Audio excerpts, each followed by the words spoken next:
olhar para os seus olhos. Pode ser? Eu estou feliz de ver as crianças, reverendo, participando do culto assim, tão disciplinadas, na verdade, junto com seus pais. Eu, quando vi aquela criançada toda chegando aqui na frente, eu falei assim, nossa, tanta criança, podia estar tudo assim meio confuso, né? Mas elas são muito disciplinadas, muito ordeiras, é muito bonito, reverendo. Hoje nós estamos vivendo uma noite muito especial, muito especial. Começamos a falar sobre o estandarte, né? Cantamos sobre o estandarte, levantamos esta bandeira, a bandeira da alegria. E vários momentos onde expressamos exatamente isto, alegria, alegria. Estamos, de fato, radiantes nestes dias de celebração do cinquentenário desta querida, amada igreja que o Senhor tem levantado e protegido aqui na cidade de Belo Horizonte.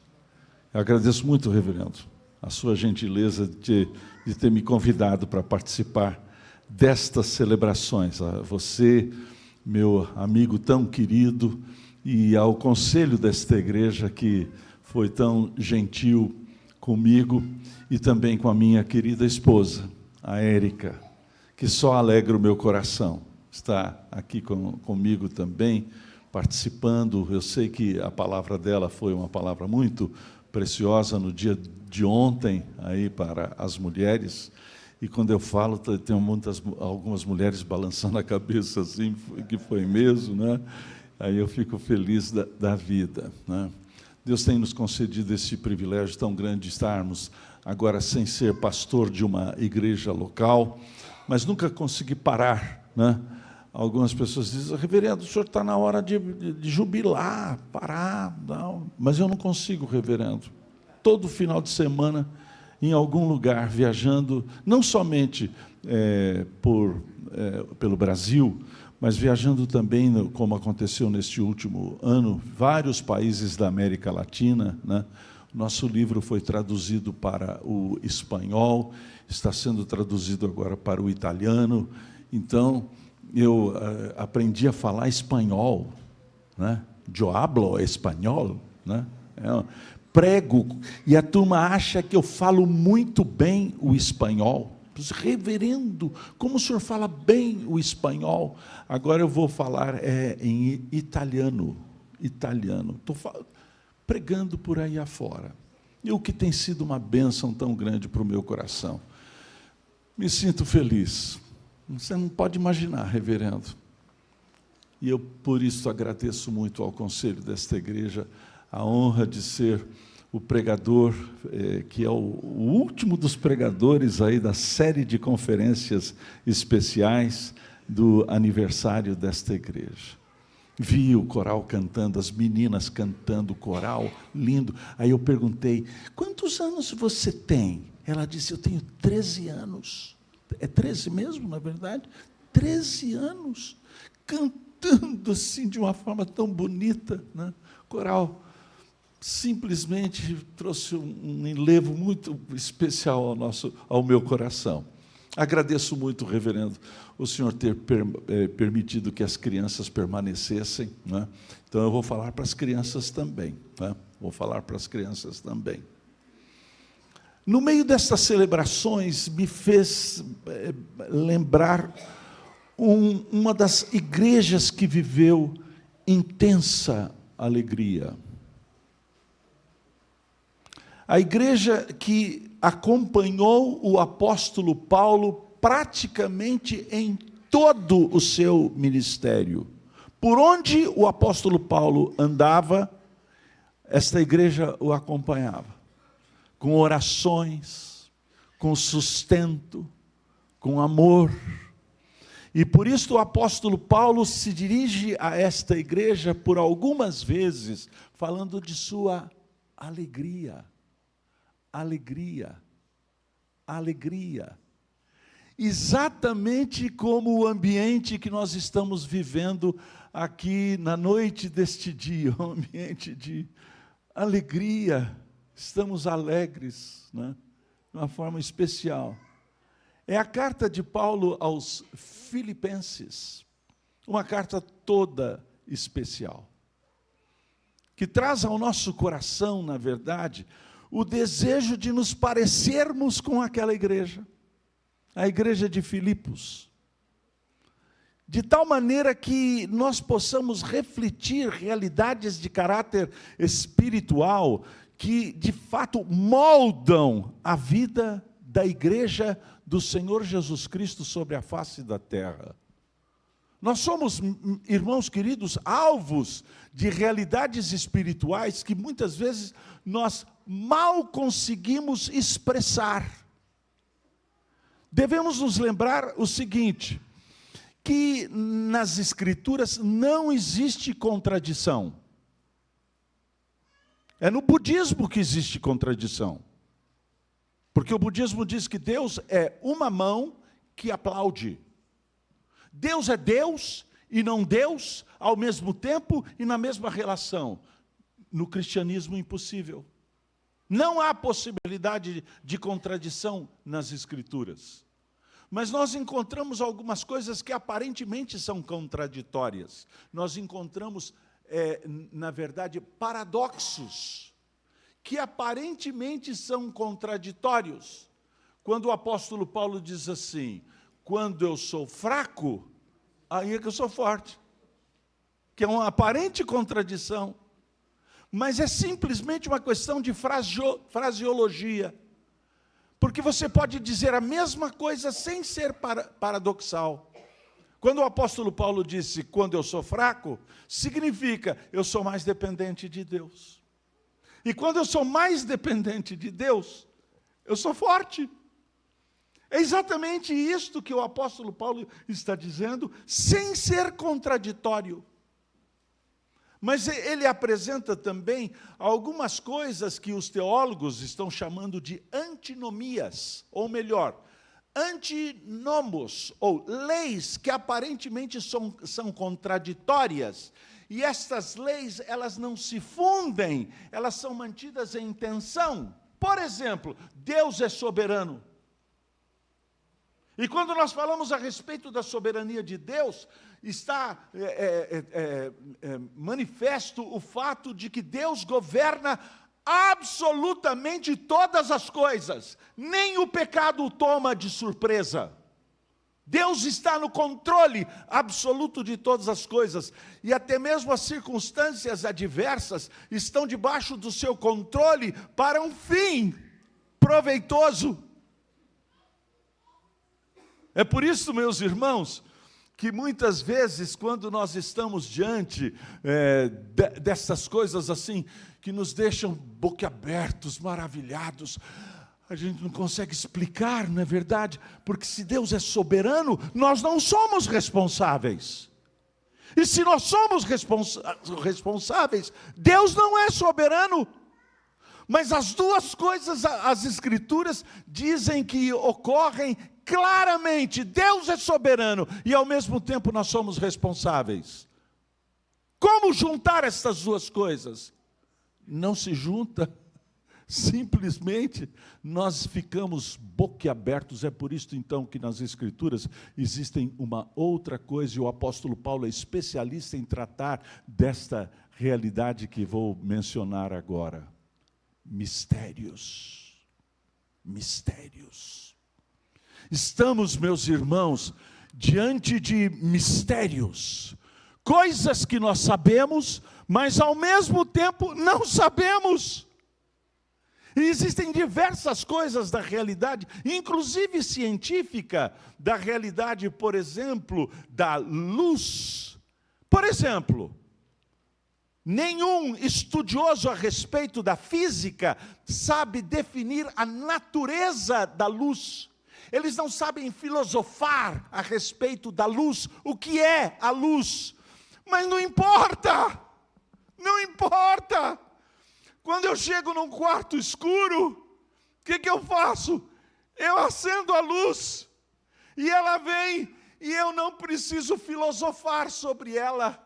Mistérios, coisas que nós sabemos, e ao mesmo tempo nós não sabemos. O apóstolo Paulo usa a expressão mistério 22 vezes, e todas elas refletindo realidades de caráter espiritual que nos deixam assim, boquiabertos, estupefatos.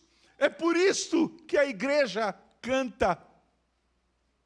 O apóstolo Paulo, tratando de assuntos tão complexos, tão profundos, de teologia pura, ele falando a respeito das grandezas de Deus, o seu propósito na salvação, na perseverança dos crentes, na predestinação, e estas coisas todas, ele tratando na carta aos Romanos. De repente, ele para e canta. Oh, profundidade da riqueza, tanto da sabedoria como do conhecimento de Deus. Quem jamais deu a Ele para que lhe seja restituído? A Ele, pois, a glória eternamente. Amém. É por isso, meus irmãos, que nós cantamos, porque nós não sabemos propriamente expressar as grandezas de Deus, então expressamos através dos cânticos. E hoje o coral, vocês cantaram para valer. Lindo, lindo, lindo. Assim, levantaram o estandarte, a bandeira, e eu fiquei assim maravilhado, fiquei com vontade de cantar junto com o coral, porque nós estamos assim, pura e simplesmente estupefatos. Como Deus é maravilhoso. É mais ou menos por aí que o apóstolo Paulo se intromete para tratar de realidades de caráter espiritual com a sua igreja amada, aquela igreja amada, a igreja de Lindeia, a igreja de Filipos. E no 2º capítulo desta carta, depois de falar a respeito daquilo que alegrava o seu coração, trazia grandes emoções ao seu coração, ele chega no 2º capítulo e faz então um check-up da vida da igreja. Ele coloca diante dos crentes da igreja de Filipos, como coloca pela ação do Espírito Santo de Deus na noite deste dia, ele coloca diante da igreja de Lindeia algumas das características que pura e simplesmente devem acontecer. E ele diz assim: se há, pois, percebam, porque o apóstolo Paulo está fazendo então uma constatação. Ele está fazendo um check-up na vida da igreja, e ele diz assim, primeira coisa, se há, pois, alguma exortação em Cristo. Reverendo Marcelo, é isso que você tem feito na vida desta igreja, ano após ano, e os seus antecessores fizeram também. Quando você se levanta no púlpito desta igreja, há alguma coisa de exortação, de tal maneira que a palavra que é pregada aqui nesta igreja, esta palavra exortativa que nos chama a atenção, de tal maneira que nós somos então vocacionados e chamados de uma forma especial para vivermos a vida que Deus determinou que nós a vivamos. A sua mensagem, reverendo Marcelo, na vida desta igreja, é uma mensagem que está fundamentada totalmente na pessoa de Cristo. É Cristo que está sendo pregado aqui, domingo após domingo, culto após culto. Quando a palavra de Deus é pronunciada, então esta palavra faz sentido, se harmoniza e traz, na verdade, realidades de caráter espiritual ao nosso coração, porque está centrada em Cristo. É Cristo que nós anunciamos, é Cristo que nós pregamos, é Cristo que nós falamos, porque não há outro sentido para nós a não ser o Senhor Jesus. Então, todos os crentes, domingo após domingo, ouvindo estas mensagens cristocêntricas, saem daqui exortados. Exortação em Cristo é a primeira coisa que o apóstolo Paulo coloca. A segunda coisa, se há consolação de amor. Enquanto a exortação em Cristo é pública e se estende a todas as pessoas, sem particularizar, mas esta mensagem atinge o coração de todos nós ao mesmo tempo, consolação de amor é um pouco diferente. Consolação de amor é pessoal, individual. É aquilo que o seu ministério realiza, reverendo, semana após semana, no gabinete pastoral, nas visitações, quando você fala com os idosos da sua igreja, as pessoas maduras da sua igreja, fala com os jovens da sua igreja, exorta os casais desta igreja, fala com as crianças desta igreja, algumas crianças tão preciosas. Hoje, assim que eu cheguei, veio um menino, estendeu a sua mão para mim, e me cumprimentou, e me deu um abraço. Eu estou vendo esses meninos tão lindos aqui, e você pastoreando estas crianças, consolação de amor. Aonde você se estende e, na verdade, se debruça diante de realidades muitas vezes complexas da existência humana, não é verdade? Mas tudo isso sendo feito de uma forma extremamente pastoral, amigável, com o coração devotado. É isso que eu vejo na vida desta igreja, no check-up que eu estou fazendo, reverendo, e observo que há exortação em Cristo e há consolação de amor. Terceira coisa, veja só, ele diz assim: se há alguma comunhão do Espírito, em outras palavras, há algo aqui que nos é comum. Há algo aqui que todos nós compartilhamos, o mesmo Espírito. O Espírito que habita no meu coração, habita no seu coração também. E por isso então, somos da mesma família. Há algo especial que nos une, indelével, misterioso, no fundo de nossa alma, que nós não sabemos sequer mostrar a teologia que está por detrás disto. É o Espírito Santo de Deus que habita em todos nós e nos reúne na noite deste dia. Foi o Espírito Santo de Deus que tirou você lá da sua casa, né? E agindo de uma forma suave, gentil no seu coração, trouxe você para a noite desse dia, para participar dessa assembleia sagrada, solene. Sabe por quê? Porque Deus não tem adoradores voluntários. Todos os adoradores são vocacionados pelo Espírito Santo de Deus. Foi o Espírito Santo de Deus que colocou na boca de vocês, meninas, o cantar louvores ao Senhor. Colocou, na verdade, no coração dos velhos desta igreja, dos de cabelo branco, estar, então, gozando das delícias da comunhão em Cristo. Irmãs e irmãos, pais e filhos, e todos nós aqui, nesta família bendita, a família da fé. Que coisa maravilhosa.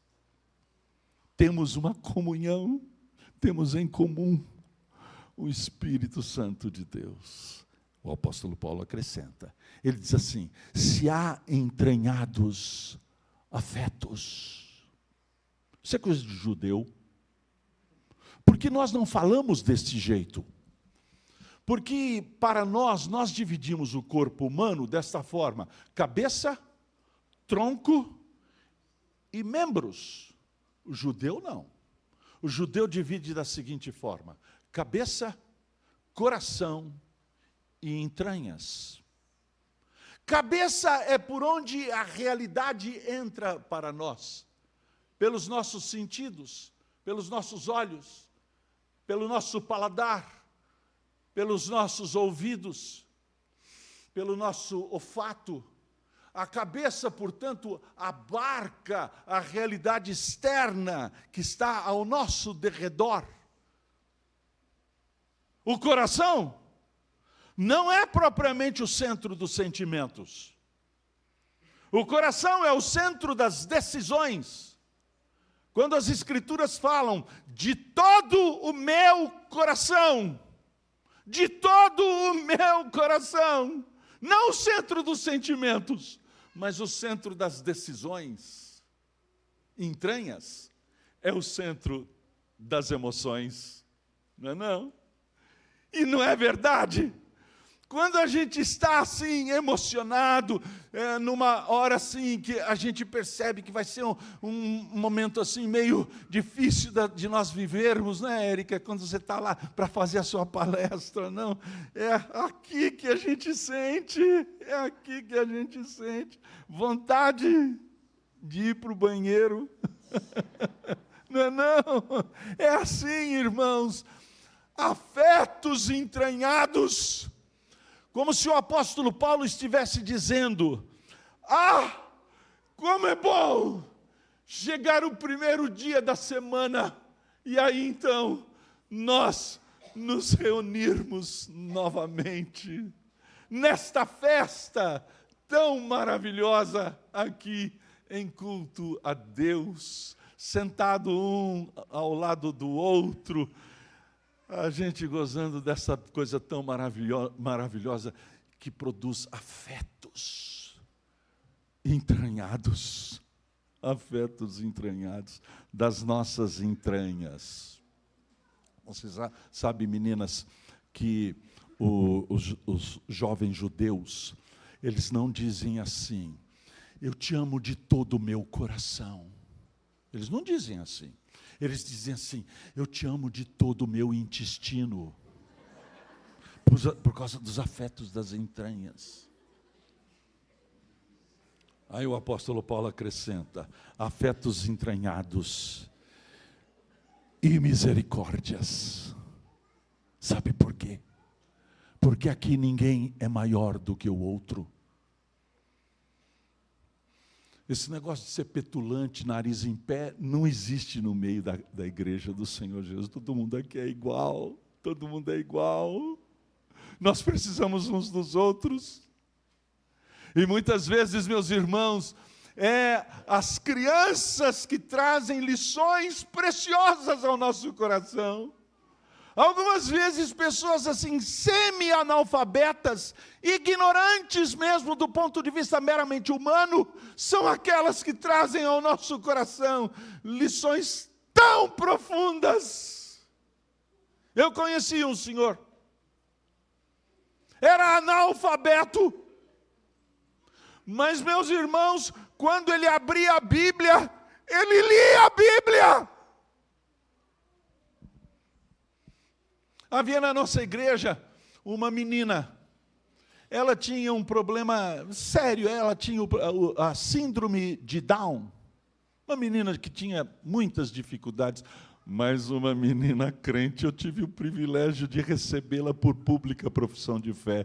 O conselho da igreja disse assim: reverendo, nós não temos condições de examinar a Rutinha, é o senhor que tem que examinar, porque o senhor é o amigo dela, e aí então o senhor é que vai conversar com ela para saber se ela tem condições de ser recebida por pública profissão de fé. A Rutinha não sabia dizer muita coisa, mas uma coisa ela sabia: Jesus é o meu Salvador. Nós convidamos para uma série de conferências na nossa igreja, provavelmente um dos maiores teólogos da igreja presbiteriana do Brasil, grande escritor.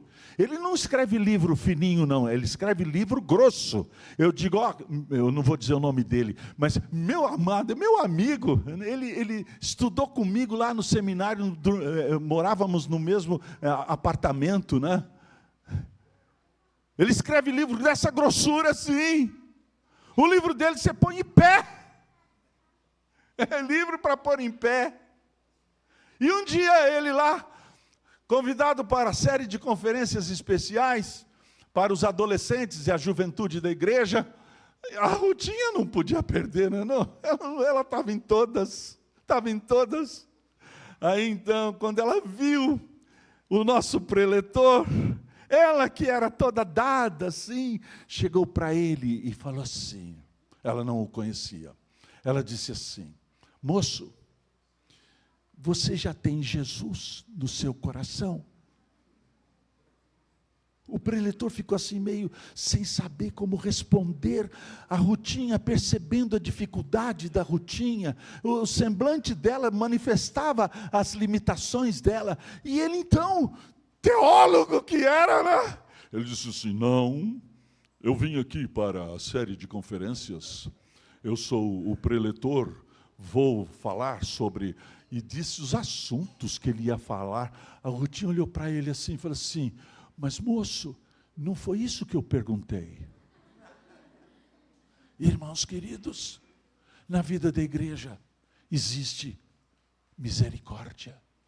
Todos nós fomos encerrados debaixo da miséria, para que Deus exercesse a sua misericórdia sobre nós. Não existe maior, não existe menor. Todos nós somos carentes, todos nós somos iguais. Eu preciso de você, eu preciso das crianças aqui, eu preciso das meninas, eu preciso dos adultos, dos de cabelo branco, eu preciso de todos, e vocês precisam de mim também. Ele diz assim: você quer saber de uma coisa? Minha alegria já chegou e encheu o cálice. Mas eu quero agora que o cálice agora extravase. Ele então afirma o seguinte: completai a minha alegria. A minha alegria já está aí, quase transbordante. É coisa de pastor, não é não? Pastor sempre pede mais um pouquinho. Ele diz assim: completai a minha alegria. E aí então ele coloca algumas coisas que são essenciais para a comunhão dos crentes. Ele diz assim: de modo que penseis a mesma coisa, tenhais o mesmo amor, sejais unidos de alma, tendo o mesmo sentimento. O fundamento do pensamento, que produz o fundamento das emoções, que produz o fundamento das ações. É isto que o apóstolo Paulo está falando. Irmãos, precisamos pensar a mesma coisa. E nós temos, na verdade, algumas realidades que estão fora de nós, que nos moldam. A igreja não é o caos. A igreja é o cosmos. A igreja, na verdade, é essa unidade de pensamento. É por isso, então, que a parte mais importante, mais alta do culto que prestamos a Deus é a exposição da palavra de Deus, que molda todas as áreas da vida da igreja, e todos os momentos de culto na vida da igreja são moldados pela exposição da palavra de Deus. Pensarmos a mesma coisa, porque pensar a mesma coisa produz as mesmas emoções. E aquilo que a gente pensa da mesma forma e que produz emoções, na verdade, que são comunitárias, produzem também um trabalho harmônico. A atividade da vida da igreja em harmonia. Aí o apóstolo Paulo diz assim: há duas coisas que impedem esta unidade. Ele diz assim: nada façais por partidarismo ou vanglória.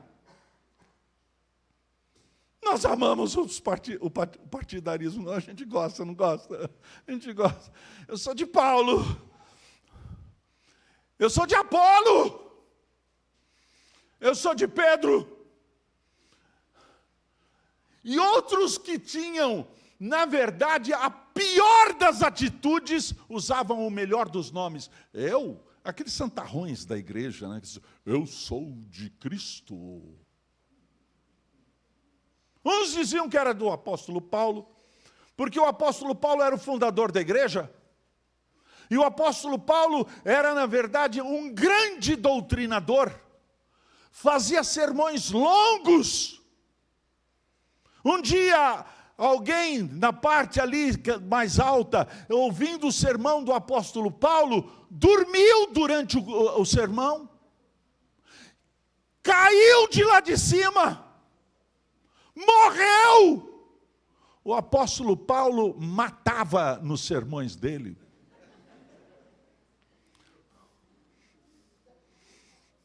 É por isso que gostavam do apóstolo Paulo. Diziam para o apóstolo Paulo, vá lá para Jerusalém e peça cartas de referência dos verdadeiros apóstolos. Fale com Pedro. Ele falou assim, o quê? Vocês é que são a minha carta de referência. Outros gostavam de Apolo, porque Apolo era poderoso nas Escrituras. Ele pregava e ninguém se movia. Todo mundo ficava assim. Uau! Apolo! E como eu disse, outros usavam o melhor dos nomes com a pior das atitudes, né? Partidarismo. Ou vanglória. Glória vã. É toda a glória que é colocada nos meus pés. Eu é que sou destacado. É o regente que todo mundo acha que é o melhor regente do mundo. E você é mesmo, né? Mas, isso sim que é pastor. Glória vã. Glória vazia. Toda glória que é colocada nos meus pés, glória que não é colocada nos pés de Cristo, é glória vazia. Eu faço, eu prego e fico na porta da igreja, querendo que alguém me cumprimente, passa um, não fala nada. Outro diz, reverendo, prazer estar aqui com o senhor e tal. Não fala nada. Passa quarto, quinto, de repente eu não aguento e digo assim, meu irmão, gostou da minha mensagem? Glória vazia. Glória vazia. Nós somos tentados a isto, meus irmãos. É aquela mulher querida da vida da igreja, que, na verdade, sempre está nas atividades da igreja, e o pastor esquece de dizer o nome dela na hora dos cumprimentos. A dona Maria, e ele não fala. Pastor, eu me esforcei, eu fiz o que eu pude, eu dei o meu melhor, e na hora do senhor mencionar os nomes, não menciona o meu nome. Glória vazia. Nada façais por partidarismo ou vanglória. Mas aí vem uma palavrinha muito especial, na língua grega, alá. Mas, se há partidarismo ou vanglória, não há a outra coisa. Se há outra coisa, não há partidarismo ou vanglória. Mas, por humildade. Agora sim que atrapalhou tudo, não é verdade? Porque a gente dificilmente sabe definir o que é humildade. Eu tinha um professor, quando eu era adolescente, na escola onde eu estudava, o meu professor de português, que eu admirava, e o meu professor, então, ele dizia, humildade é a virtude dos incompetentes. Humilde é o capacho que você pode pisar. Meus irmãos, nós precisamos saber o que é humildade. Aí o apóstolo Paulo nos ajuda. Ele diz assim, considerando cada um os outros superiores a si mesmo. Atrapalhou mais ainda, não é não? Porque como é que eu posso considerar os outros superiores a mim mesmo em áreas nas quais eu, na verdade, sou mais competente? Como resolver este problema? Então o versículo seguinte nos ajuda a entender. Ele diz assim: não tenha cada um em vista o que é propriamente seu, senão também cada qual o que é dos outros. Aqui está, na verdade, a parábola do bom samaritano em resumo. Porque na parábola do bom samaritano, nós encontramos três, na verdade, observações a respeito da vida. Como a vida é encarada. Passa o sacerdote e o levita e vê o moribundo ali na beirada da estrada, e eles dizem assim: o que é seu, o que é meu, e passam de largo. Mas há aquele que é o ladrão, que tem outro tipo de filosofia de vida. O ladrão diz assim: o que é seu, e o que é meu, ou melhor, o que é meu, e o que é seu, cuidado, pode ser meu. Mas vem a filosofia do bom samaritano, que é o anti-herói, né? Samaritano, não podia ser herói, né? Eram inimigos do povo de Deus, né? Mas o samaritano é aquele que olha e diz assim: o que é seu, o que é meu, não é meu, o que é meu é de Deus, e se for preciso, será seu. Nada façais por partidarismo ou vanglória, mas por humildade, considerando cada um os outros superiores a si mesmo. Não tenha cada um em vista o que é propriamente seu, senão também cada qual o que é dos outros. Aí a gente senta um do lado do outro, não. Eu não sei se você está sentado do lado de alguém que você saiba o nome. Olhou um para o outro assim, falou: nem sei. Mas nós somos da mesma família, e nós somos uma família de carentes, precisamos uns dos outros, nós somos da família da fé, e nós podemos e devemos compartilhar da nossa mais preciosa riqueza, que é Cristo. E é por isso então que vem o versículo subsequente. Cristo é o nosso modelo absoluto. Ele diz assim: tende em vós o mesmo sentimento que houve também em Cristo Jesus.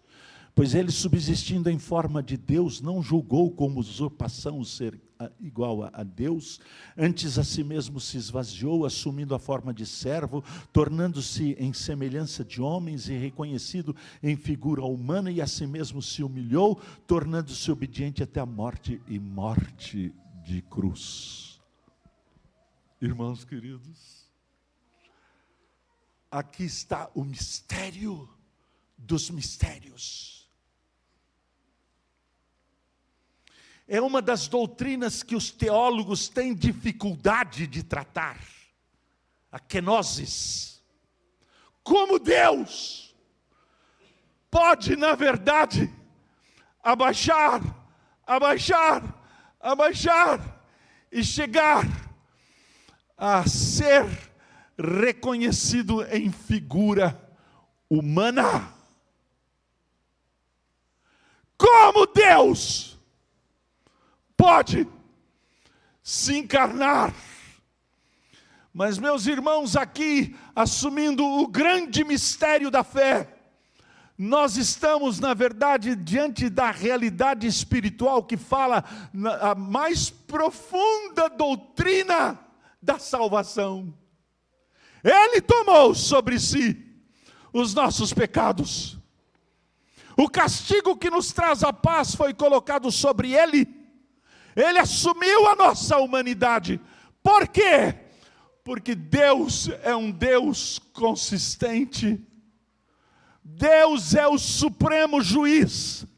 E Ele, como disse hoje pela manhã, justifica a mim, e a você de uma forma justa, ainda que sejamos injustos. Como ele faz isto? Ele atribui a Cristo os nossos pecados, de tal maneira que Deus possa atribuir a mim a sua justiça. Preste bem atenção. Quando Deus atribui os nossos pecados a Cristo, os nossos pecados não maculam a Cristo. Quando Deus atribui a sua justiça a nós, esta justiça, na verdade, é de caráter simplesmente um caráter do supremo juiz. Acontece em Deus, não acontece em nós. É uma declaração, conforme diz os teólogos, uma declaração forense, no ambiente da justiça, da corte de justiça. É Deus que declara. E ainda que Deus nos declare justos, e nos afirma que nós somos justos aos seus olhos, continuamos pecadores. Martinho Lutero tratou desta doutrina de uma forma assim, exaustiva, e ele disse: simul justus et peccator. Simultaneamente justo, declaração de Deus, e pecador, realidade pessoal. Eu sou justo, porque Deus me declarou justo, e eu sou pecador, por causa dos meus próprios pecados. Ah, que doutrina maravilhosa! Porque Ele assumiu sobre si os meus pecados. O castigo que me traz a paz foi colocado sobre Ele, e pelas suas pisaduras nós fomos sarados. A justiça de Deus tem um nome. E se porventura você chegar no céu, espero que todo mundo chegue lá, na verdade. Aí, por favor, lá no céu, esse coral canta de novo para nós, canta de novo para nós, vai ser tão bom ouvir a sua voz cantando lá no céu, coisa maravilhosa. Quando você chegar lá no céu e Deus perguntar, o seu amigo perguntar para você assim: por que você está aqui? No que você baseia o privilégio de estar aqui no céu? Aí você vai dizer assim: foi graça, foi graça. Deus decidiu não me tratar de acordo com aquilo que eu mereço. Ele colocou sobre Jesus os meus pecados e colocou sobre mim a declaração da justiça suprema. Já pensou que coisa linda? Que coisa maravilhosa? Não é não?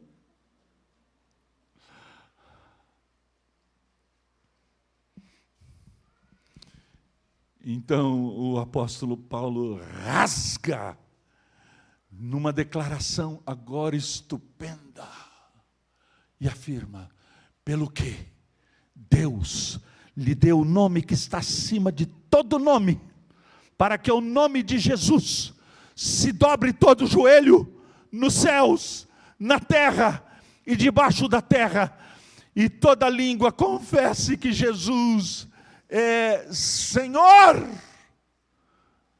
para a glória de Deus Pai. Não é isso, meus irmãos? O centro de tudo aquilo que nós estamos fazendo na noite deste dia, porque todos nós aqui reverentes, submissos, consagrados, santificados, separados, estamos todos nós a uma só voz dizendo: Jesus é o Senhor. Ele tem um nome que está acima de todo nome, para que o nome de Jesus, portanto, se dobre todos os joelhos, nos céus, na terra e debaixo da terra, até mesmo aqueles que já morreram, se dobrem, todo mundo haverá de se dobrar, mas nós haveremos de nos dobrar para nos levantar. Tudo isto para a glória de Deus Pai. Reverendo Marcelo, foi mais ou menos isto que, tanto ontem quanto hoje, eu observei na vida da igreja na qual Deus o colocou como pastor. 50 anos. 50 anos. Parabéns. Que Deus os abençoe.